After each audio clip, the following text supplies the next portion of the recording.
Hello, friends. How are you this evening? It is day 28.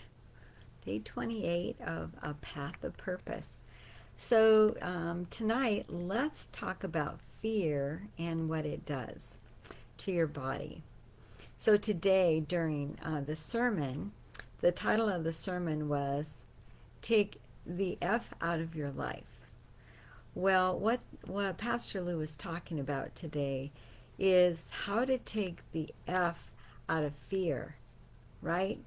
And how to have a listening ear to what God's doing in your life.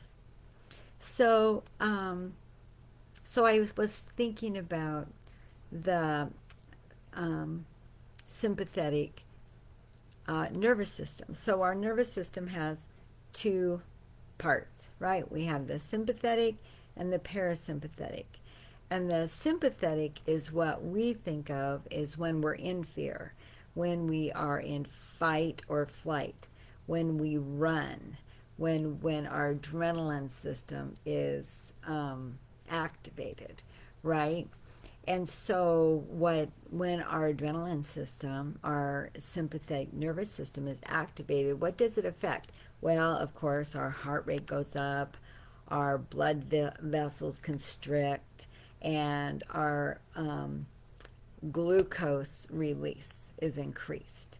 And so, and I'm this is, I'm just thinking about things that I've learned in nursing school. So I was thinking about fear in my life, in your life, and what does that do to us physically on a long term basis, right?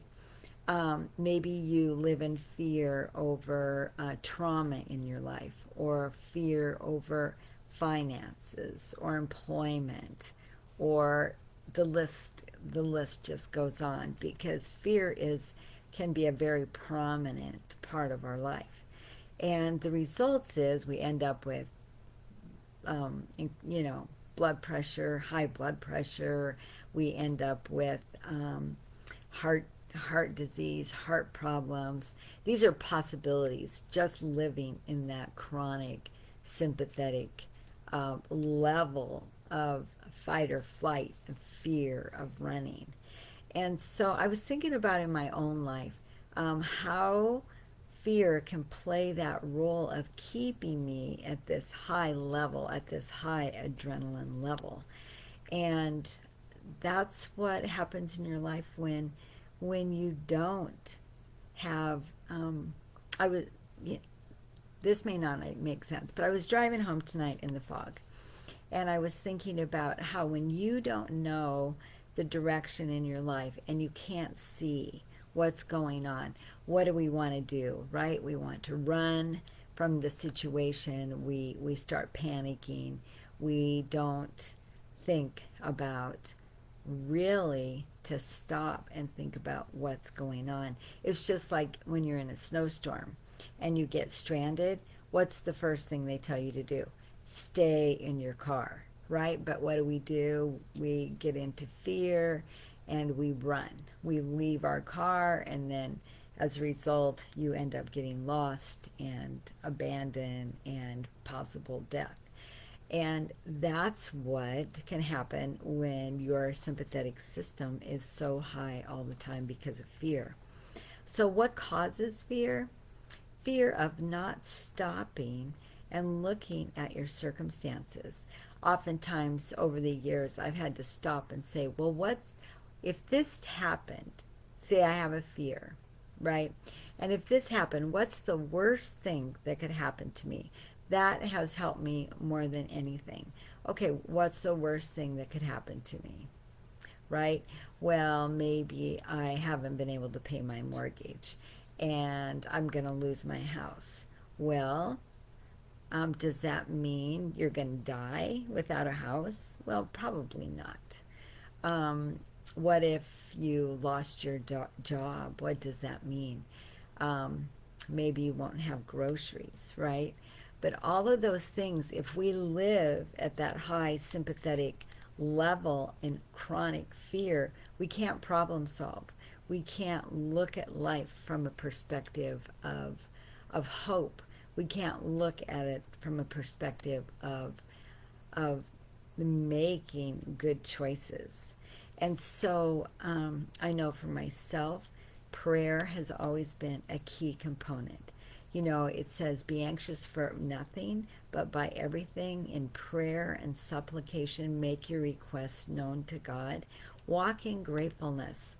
If you find yourself living in fear, running, um, um, run to safety. Don't run away from safety, because that's what we do when we're in fear. So there's so much to talk about with this, and of course it would be more like a teaching lesson, but it was something I was just thinking about.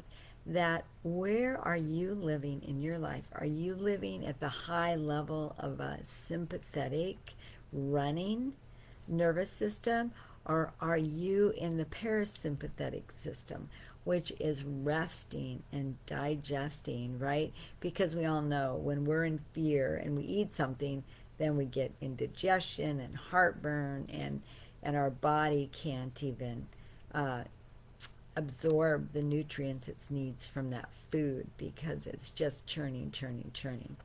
So I don't know, just something to think about. That where are you living? Are you living in fear, or are you living in peace? You know, take the F out of your life. Take the F out of fear and have an ear to hear what God wants to do and is doing in and through your life. So, just a short thought, so much to that one. I know I'll be meditating on it this week after this sermon, this morning and tonight, but taking the F out of my life, taking that fear out of my life and turning it into an ear to listen and to meditate on what's true. So, have a great night, and look forward to your week. Don't be in fear. Be planning. Be prayerful. Um, and, you know, just make good choices through your week instead of living at that high level of fight or flight. All right. Have a great night. Talk to you soon. Bye.